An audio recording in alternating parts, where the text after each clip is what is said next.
Hi everyone, just joining the live feed. We're just going to give it a minute or two for people to join. We've got 1 minute according to my clock until 7 o'clock, so make yourself company. Um, Make yourself company, keep yourself company.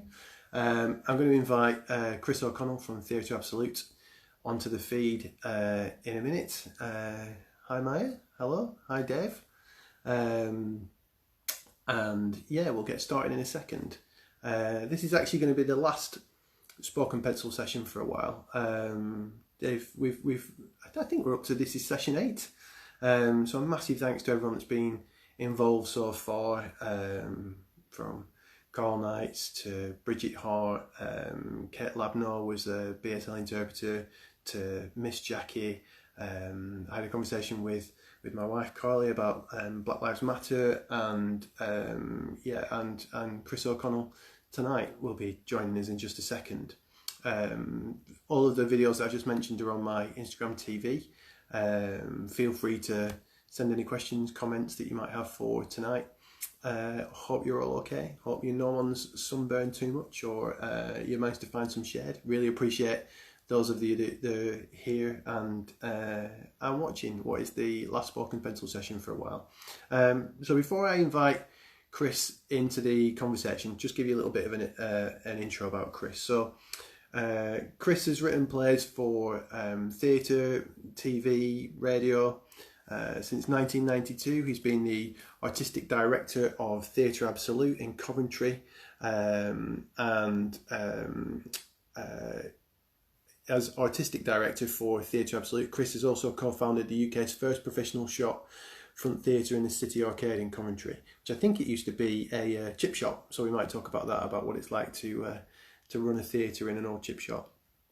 Chris has written, as I say, loads of plays. Go and check him out, and his plays are published by Oberon Books. So I tell you what, let's get Chris into the conversation, and we can talk a little bit more about that.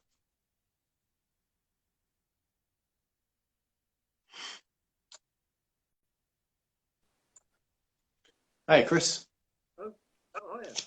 How you doing? Yeah, let me just see if I can turn you up. I think, yeah, try again. I think it was a little bit quiet on my end, but I think that should be okay. Yeah. I was just having that panic of which account, because you also follow my photography account. I was like, oh, which one's he going to call me on? Yeah, it is. It's a little quiet actually. I wonder if that's your end or my end. Maybe I don't know. Turned it up. I can bring it closer. How's that? Yeah, I just wonder if anyone else listening is finding it a little bit quieter. But we'll let's see if I can turn it up as well. And that should be okay. Fine. If not, I'll just come a little bit closer. It's not like my ears are small enough that I can't. No, they're big enough that I should be able to hear what's going on. How are you, Chris? It's really good to see you. Yeah, good. Just just cooling down. It's a bit crazy. Sort of. This is the great thing about this country, isn't it? We just have this huge kind of big sort of heat surges, and then it all disappears again. So yeah, That's right. Yeah, it's. I think it's clear that people have, from the photographs and stuff, that people are pretty keen to get outside. I think as well. So to be people have come outside, seen the sun, and then desperate to get back inside again. So yeah, I don't know. I mean, we're living in rare. Well, maybe we're not. I don't know. This country just never ceases to amaze me with its. Yeah, we have people just have their own agendas at the moment. I think we're unified at the same time. We're very very sort of disparate as well, and people are just that's right. following their own Yeah. course. Really. I think one of the things that my day job is with the NHS, and one of the things we've been talking about is that it's really important to, whilst I think there's a lot of focus on photographs of people out on beaches and it looks really busy, there's still a hell of a lot of people that are deciding to stay inside and still shielding and still feeling really anxious about what's going on outside. And I think that that's something that's really important. I think for us to remember that for the few thousand people on the beach, which looks really busy, there's a hell of a lot of people sat at home still really worried about what's happening.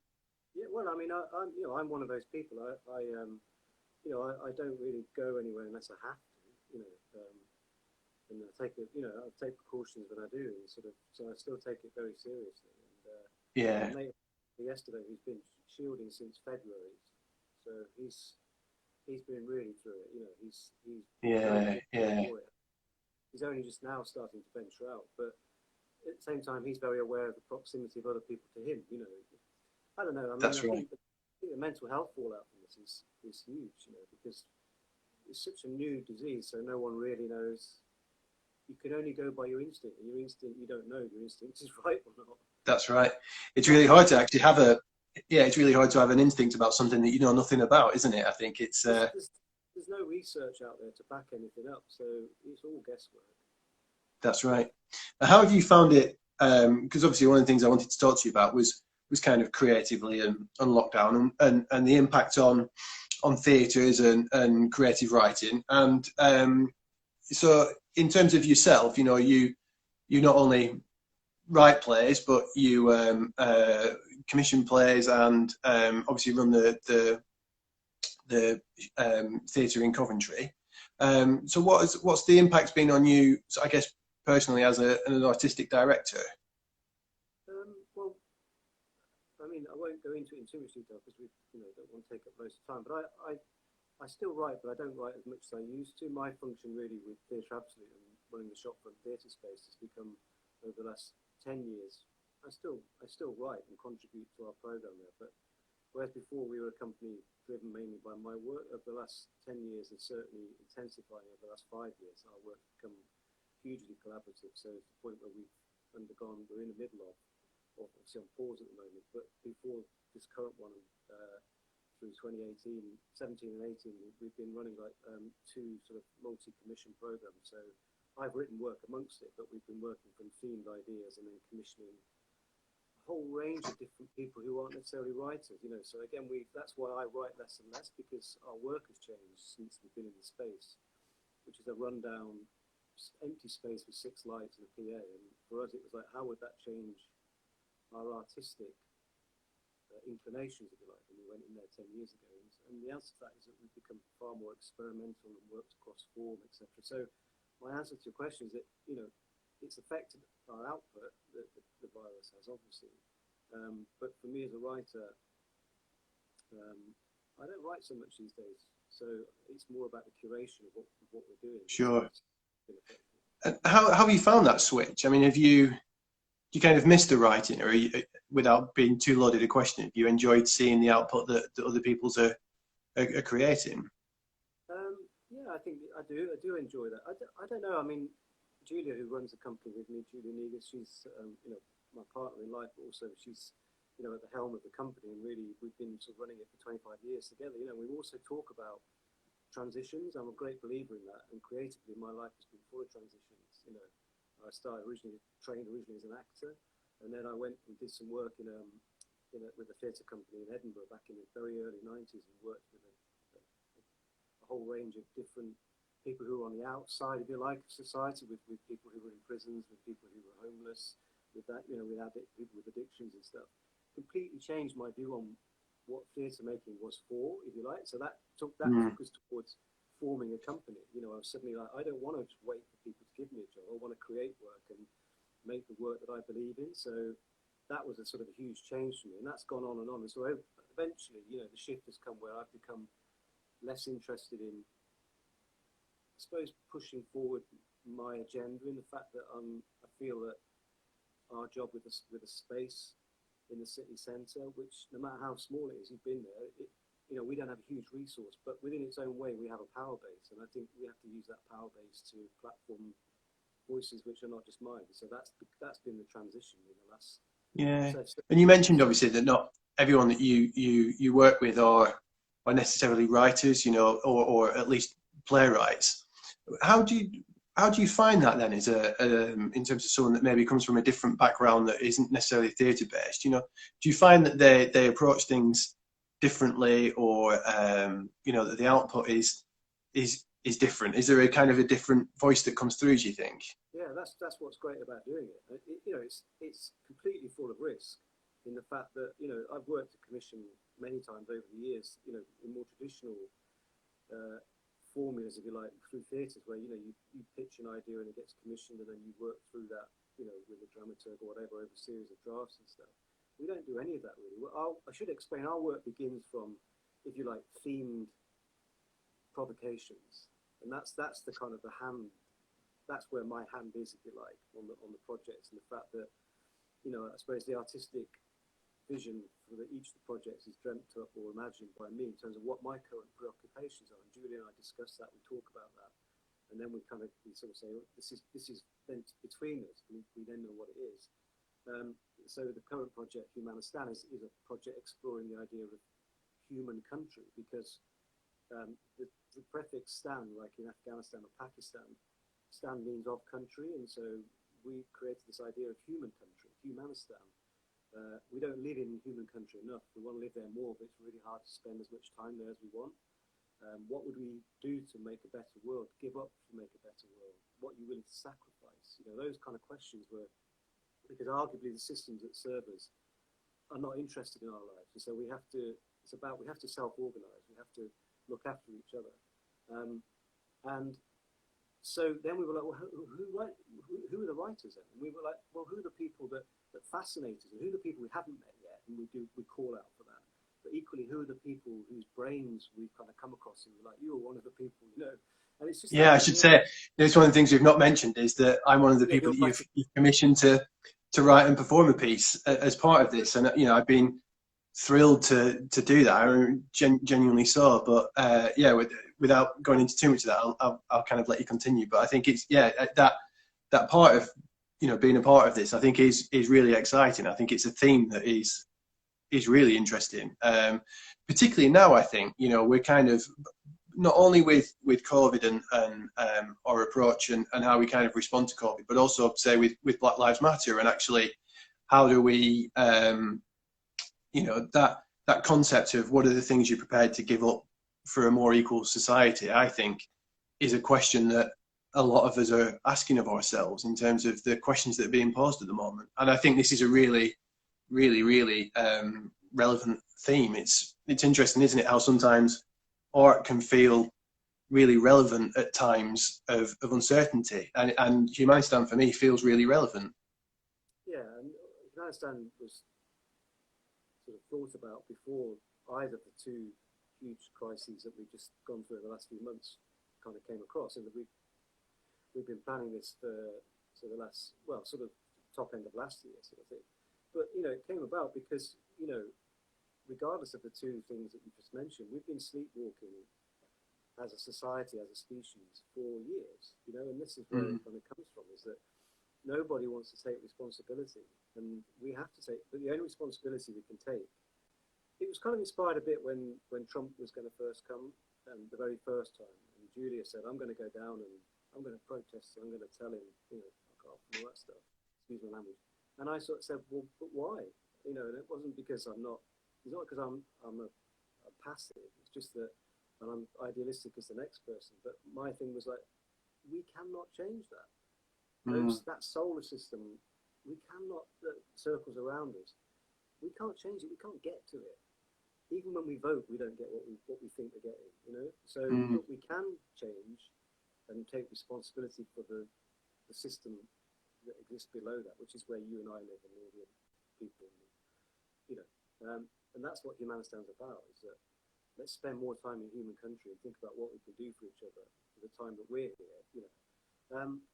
And I think, and that's kind of, you know, if I'm a hippie, then so be it, you know. I think, you know, we've been doing some organisational development as a company, and the people we're working with asked various people about theatre aptitude, what they like and stuff, and they said, you know, talked about being generous and those kind of things, but also that we think about, you know, the good in something about, you know, not in a schematic way, but doing good.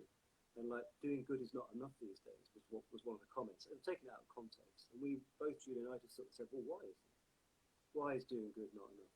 That surely should be the key thing that we should be doing. So they're the kind of things that underpin the kind of work that we're doing.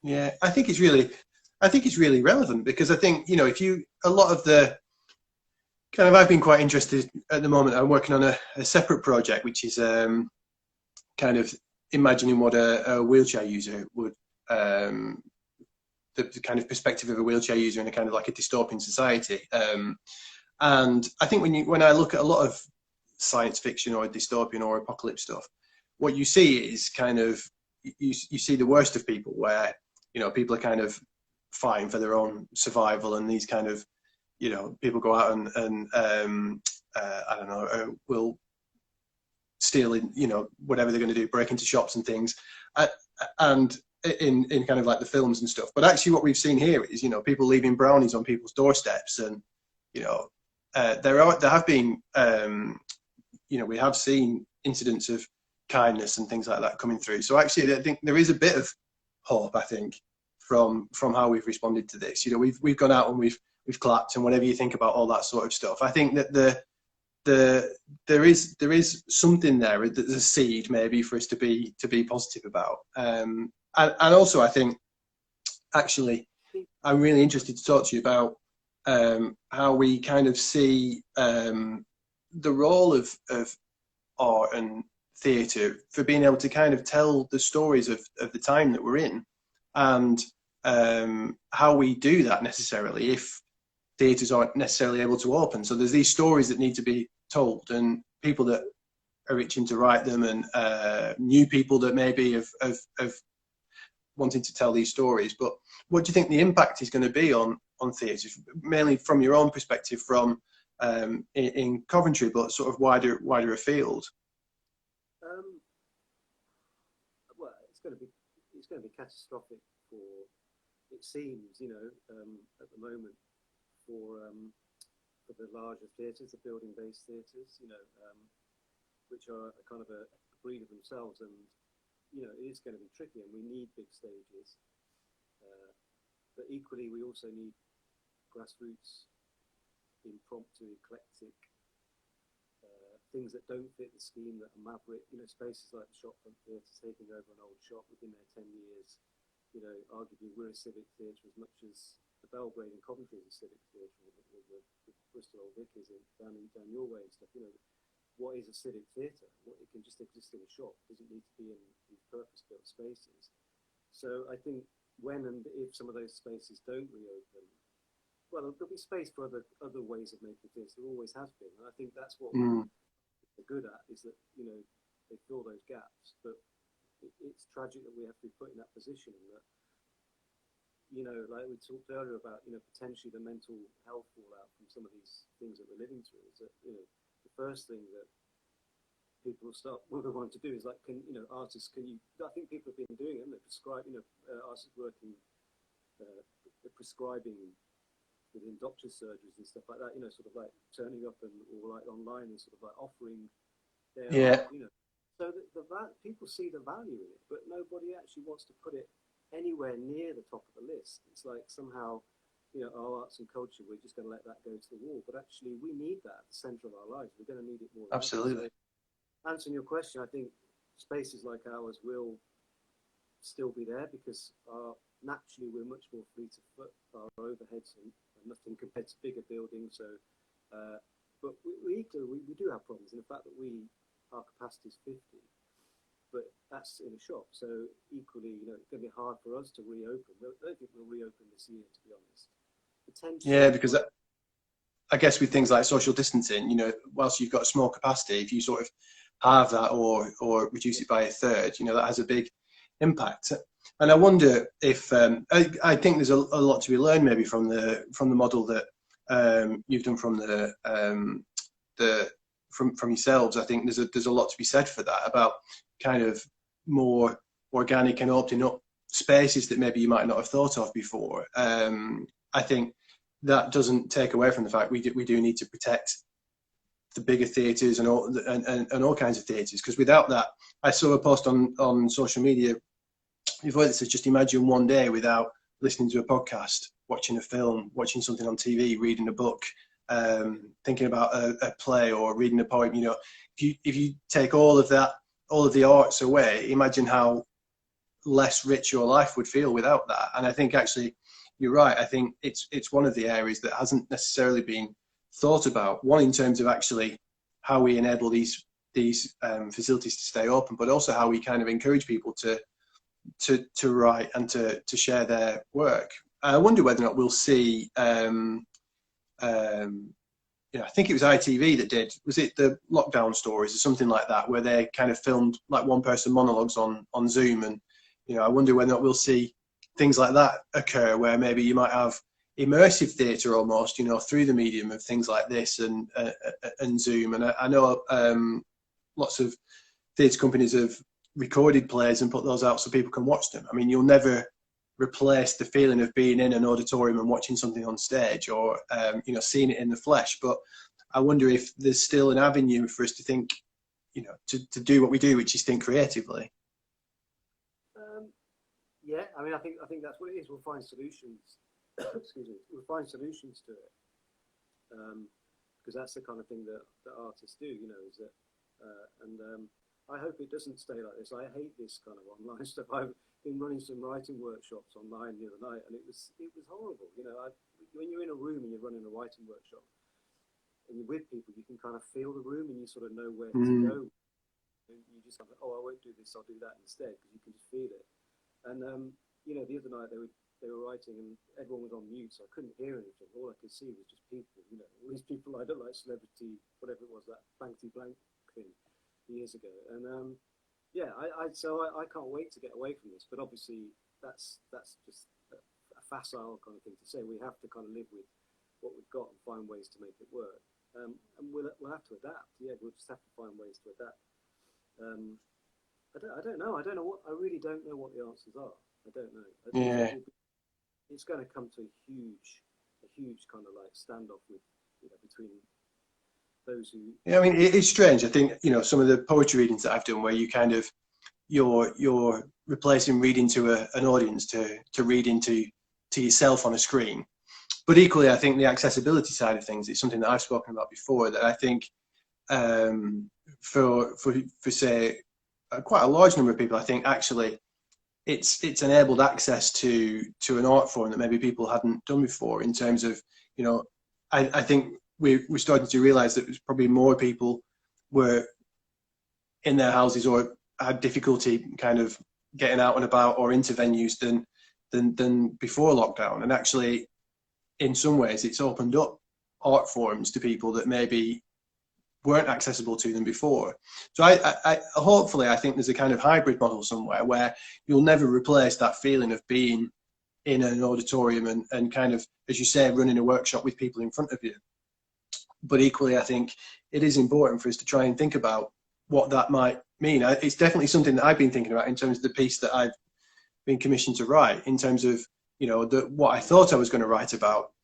I thought I'd have kind of made a lot of progress on it now, but I've stalled really, because I've just thought, actually, I don't know what it means to me at the moment. And the piece that I was going to write was about kind of going through the personal independence scheme, the payment for disability benefits.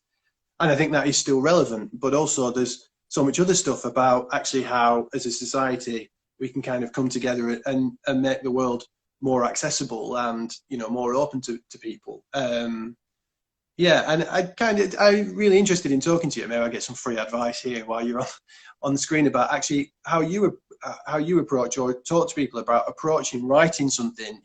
Whether it's a 10-minute play or an hour-long play, whether it's for an individual, like a monologue, or for a piece with multiple people in. I guess they've got different elements, but I was going to give my views, but actually I'm quite keen to hear what you think about that.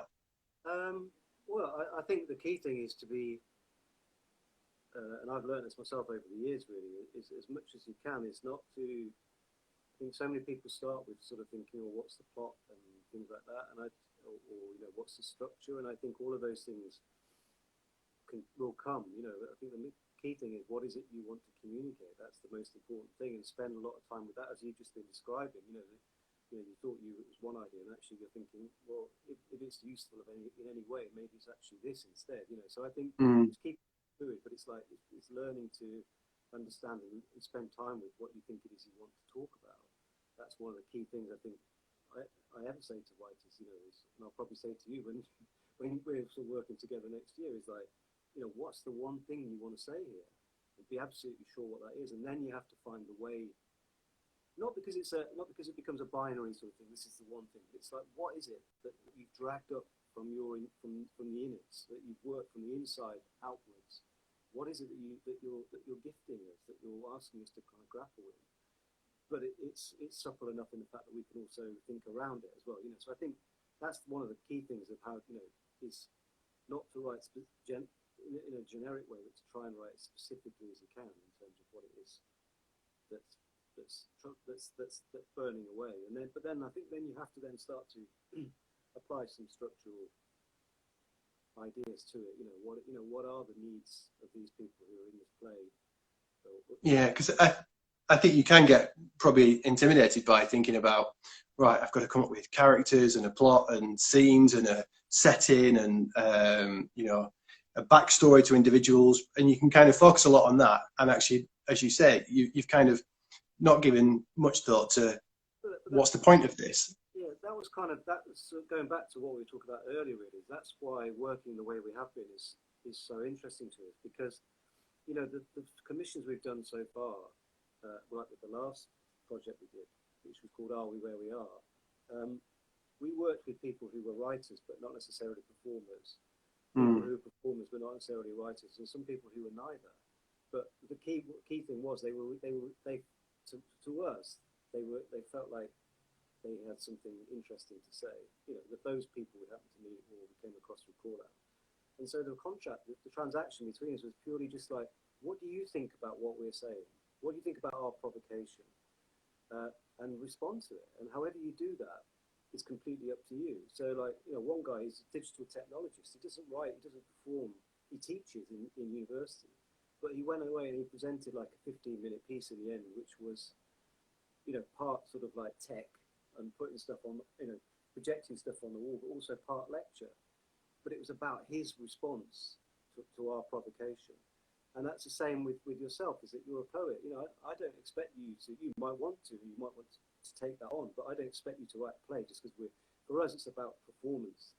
Much more we describe ourselves as what we're about is performance rather than theatre. So however that is kind of realised is part of the journey. A couple of years ago, I wrote a play with a couple of breakers in Coventry, these guys who are incredible athletes, and we wrote a piece about migration. They're both guys who sort of travelled from Eastern Europe to study at Cov Uni.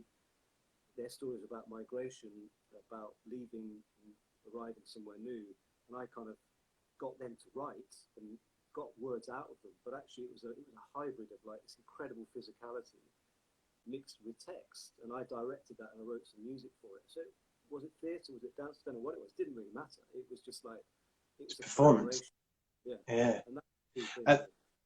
And actually, maybe then, writing isn't necessarily putting a pen on a piece of paper. It's, as you say, it's maybe you could I don't know, perform through your body, and someone can interpret that, and then that can interpret the provocation of the theme, which I think is the thing that sounds fascinating to this. You're not going to end up with, however many commissions you've made just of that number of plays. There are going to be people that have made a personal interpretation of this, which I think is fascinating, and I'm really looking forward to it. I mean, how's the sort of the timings changed for you? Because obviously you would have a schedule over a 3-year period, and obviously that I imagine has stalled slightly. Yeah, so we were going to open something literally the week before the lockdown was announced. So obviously we actually pulled it 2 weeks, 10 days or so before the lockdown was announced. So because this Humanistan is like 9 commissions over 2 years. First piece we did in November. Number 2 was for March, which we had to cancel. We had a number 3 lined up for May, which we had to obviously cancel or postpone. And then number 4 is lined up for October. And we're still talking with, it's a one-on-one piece actually, which is kind of interesting. It's one artist with one audience member at a time. Right. So we're still talking with her about what we do about that, whether we feel it's safe for all of us and the audience as well. Yeah. So we've got a long way to go yet. We don't know what's going to. People have been on bloody Bournemouth Beach for all day. So we don't know where we're going with this yet, do we? But so we may do it in October. We don't know. And then so we've got those 3 to think about, as well as then going into New Year, into 21, when we look at the piece that I'm going to write as part of the 9. So there's my piece, then there'll be your piece in there, and then I think there's another one scheduled as well. So yeah, we're going to have to sort of, but because we're our own space, we can do what we want, you know, and we could do like, we could be really perverse and do one every month for 9 months, or, you know, 6 months, or we could sort of stagger it. We'll work it out, you know, we'll do something. Yeah, I think that's what I thought was interesting about earlier on when I was talking about the kind of the model of yourselves, and actually what we can kind of learn from that, and actually, you know, maybe some of that flexibility and you know, some of that might make things feel a bit more vibrant and alive in some respects. That actually, you know, it's much more. I think that connection that you'll build with an audience, I think, will feel really spectacular in some respects. And the fact that people will be in a room and there'll be someone there performing, and maybe some of it might feel, you know, that's I don't know. It's reassuring to know that I thought by now I should have sat down and have written the thing that I was going to write, but it feels much more like almost I'm just going to like sit with it, the idea, and just kind of let it kind of come to me more rather than trying to force it out. Yeah. Yeah, because also, you know, James, Julie and I were talking about this a while back. Is that I can read the article now. At some point in the Guardian at the back end of this year or early next year, will be, you know, top 20 writers and their lockdown. You know, and it will be like how these artists, you know, and we've all been through it. I'm being slightly playful here, but you know, it'll be how the artists, the big published sort of writers, what their lockdown was like. What I'm interested in is what it's been like for everybody, you know, and that includes, you know, you and I, people who are functioning on a different circuit, if you like, not saying level, but a different circuit. And so therefore, you know, I would absolutely do that. I wouldn't start to write anything. I would hold off, because, you know, it's changing day to day in terms of That's right. the world around us and our place in it and the roles that we can play. You know, there's a long, big sort of road ahead of us, I think, you know, not just with COVID. I just think we've still got Brexit to get through. We've got all that stuff. You know, the thing that we've completely forgot about. Yeah, that hasn't gone away either, you know. So we've got lots of stuff to resolve. We've got, you know, huge issues across race and equality to resolve, which have reared their heads so many times and then been suppressed. You know, it's funny how those two viral kind of things work alongside, isn't it? But, you know, it's been suppressed, but it's back again. It's not going away. Yeah. Got all that to resolve as well. Huge issues of inequality in the country. You know, wow. So I wouldn't write anything for a bit. There you go. Great. That was it. We've probably reached the end of time, but that was a really cheeky way of me having a conversation with you and finding out whether or not I should have written anything by now. So email you back now, do I? Yeah, no, that's fine. I've basically just had people have watched us have a half-an-hour consultation about why I've not written anything for you yet. So maybe that's all right. Chris, I've really enjoyed that. I found that really helpful and interesting in terms of you know, not only theatres and writing, but also I was already inspired by the Humanistan project. I feel even more so after that conversation, and I'm really looking forward to being a part of this, whatever it looks like and whenever it might be. But yeah, thanks so much for coming on and having a conversation. And yeah, we'll and I'll put this on my Instagram TV, so I'll do a link to Theatre Absolute and yourself, and I'll put the website details up there so people can go and find out a little bit more. That'd be great. All right. Yeah, okay. Lovely. Cheers, Chris. Okay. Take care. Thanks. Bye-bye. Bye-bye.